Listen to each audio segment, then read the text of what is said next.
بسم الله الرحمن الرحيم. سأل سائل بعذاب واقع للكافرين ليس له دافع من الله ذي المعارج تعرج الملائكة والروح إليه في يوم كان مقداره 50,000 سنة فاصبر صبرا جميلا إنهم يرونه بعيدا ونراه قريبا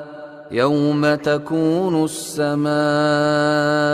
كالمهل وتكون الجبال كالعهن ولا يسأل حميم حميما يبصرونهم يود المجرم لو يفتدي من عذاب يومئذ ببنيه وصاحبته وأخيه وفصيلته التي تؤويه ومن في الأرض جميعا ثم ينجيه كلا إنها لظى نزاعة للشوى تدعو من أدبر وتولى وجمع فأوعى إن الإنسان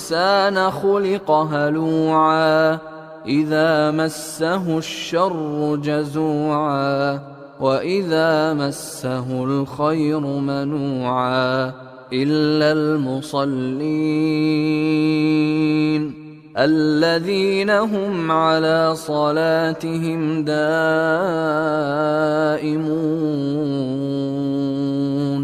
والذين في أموالهم حق معلوم للسائل والمحروم والذين يصدقون بيوم الدين والذين هم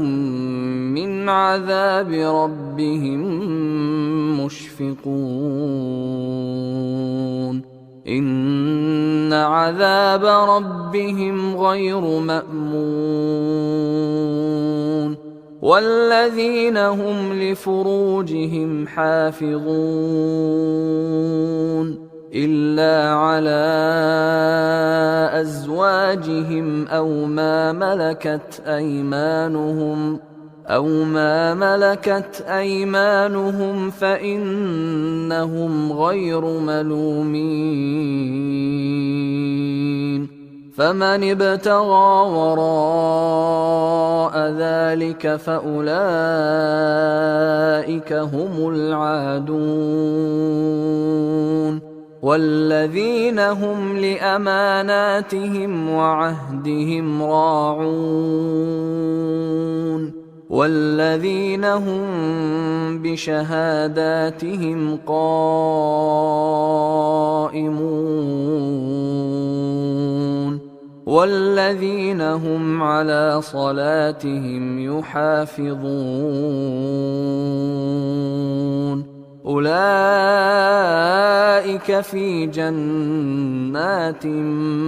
مكرمون فما للذين كفروا قبلك مهطعين